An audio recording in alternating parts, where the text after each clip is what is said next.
యేసుక్రీస్తు నామంలో మీ అందరికీ శుభములు తెలియపరుస్తున్నాను. మీరు దేవుని యొక్క మహాకృపను బట్టి మీరు క్షేమంగా ఉంటారని, ప్రతి కీడు శోధన వేదనకి దూరంగా ఉంటారని నేను ప్రభునందు రూఢిగా నమ్ముతున్నాను. ఈ యొక్క వాక్య ధ్యానం మీ జీవితానికి నిత్యముగా ఆశీర్వాదకరంగా ఉండబోతుంది. ముయ్యబడిన ద్వారాలు యేసునామములో తెరవబడబోతున్నాయి. అంతేకాదు, మీరు ఏదైతే ప్రభునందు నిశ్చయించుకుంటున్నారో అవన్నీ దేవుడు సఫలకృత్యం చేయబోతున్నాడు. మీ జీవితంలో ఇదివరకు కనివిని ఎరుగని ఆశీర్వాదాన్ని, అద్భుతాన్ని మీరు చూడబోతున్నారు. లూకాసు వార్త 10వ అధ్యాయం 38 నుండి 42 వచనాల్లో మరియాను దేవుడు ఎంతగానో పొగడుతున్నాడు.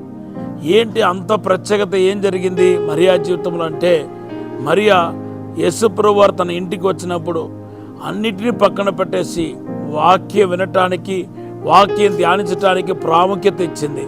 యేసుప్రభు పాదాల దగ్గర ఉండిపోయింది. ఆమెను చూసి యేసుప్రభు ఏమన్నాడంటే, మరియా నువ్వు ఉత్తమమైన దాన్ని ఎన్నుకున్నావన్నాడు. ఆమెను అప్రిషియేట్ చేశారు. అవును బిడ్డలారా, ఈ దినాల్లో దేవుని వాక్యం ద్వారా మనము ఏ విధంగా ఆశీర్వదించబడతాం అని తెలియట్లేదు కనుక ఈరోజు మన వాక్యానికి ప్రాముఖ్యత ఇవ్వట్లేదు. వాక్యాన్ని ధ్యానించేవాడు, దివారాత్రి ధ్యానించేవాడు ధన్యుడని 1వ కీర్తనలో రాయబడి ఉంది. అయినప్పటికీ, ఇవన్నీ తెలిసినప్పటికీ ఇంకా మన వాక్యాన్ని ధ్యానించట్లేదు, వాక్యానికి ప్రాముఖ్యత ఇవ్వట్లేదు, వాక్యానుసారంగా జీవించట్లేదు. ఈరోజు మీరు వాక్యాన్ని ధ్యానించటకు, వాక్యాన్ని వినటానికి, ధ్యానించటానికి, వాక్యానుసారంగా మరి నడవటానికి తీర్మానిస్తే కనుక మీ జీవితం ధన్యకరంగా మారుతుంది. మొదటిగా ఒక వ్యక్తి దేవుని యొక్క వాక్యాన్ని చదువుతూ ధ్యానిస్తున్నప్పుడు ఆ వ్యక్తి పరిశుద్ధపరచబడుతున్నాడు. 19వ కీర్తన 9వ వచనం 11వ వచనం చదివితే వాక్యం ద్వారా శుద్ధీకరించబడి పాపం చేయకుండా కాపాడబడుతున్నాడు. ఈ లోకమంతా పాపముతో నిండి ఉంది. ఎక్కడ చూసినా పాపముతో నిండి ఉన్న ఈ ప్రపంచంలో మనం పరిశుద్ధంగా నిలబడాలంటే, కాపాడండి కేవలం దేవుని యొక్క వాక్యాన్ని మన హృదయంలో నిలుపుకోవడం ద్వారా మాత్రమే మనము ముందుకు పాపం చేయకుండా పరిశుద్ధంగా ముందుకు సాగలుగుతామన్న విషయాన్ని మీరు మరవరాదని యేసు నామములో హెచ్చరిస్తున్నాను. రెండవదిగా మనం చూస్తే కీర్తన 107:20లో ప్రభు అంటున్నాడు, నా వాక్యాన్ని పంపి నేను బాగు చేస్తానంటున్నాడు. దేవుడు తన వాక్కును పంపి మనల్ని బాగు చేస్తాడంట. మన ఈ భూమిలో రోగం లేకుండా, తెగులు లేకుండా, శాపం లేకుండా మనం ఉండాలంటే మనం దేవుని యొక్క వాక్యాన్ని ఎప్పటికప్పుడు ధ్యానం చేసుకుంటూ రావాలి. సామెతలు 4వ అధ్యాయం 20, 21, 22లో మనం చూస్తే దేవుని యొక్క వాక్యం ఔషధమని రాయబడి ఉంది.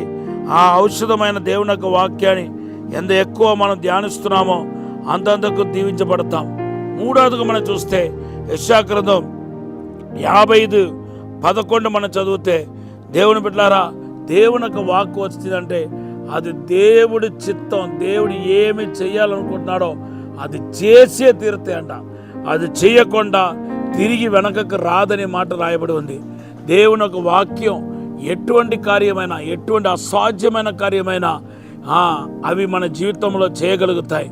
ఈ యొక్క రహస్యం మీకు తెలిస్తే కనుక దేవుని బిడ్డలారా వాక్యాన్ని ధ్యానించగలుగుతారు. వాక్యం వినాలని, మరి వాక్యం చదవాలని ఆశ మీలో కలుగుతాయి. ఈరోజు అనేక మంది మీలో మరి భయంకరమైన శోధనలో, ఇరుకుల ఇబ్బందులు ఉన్నారు. కారణం ఏంటంటే దేవుని యొక్క వాక్యానికి ప్రాముఖ్యత ఇవ్వకపోవటమే కారణం.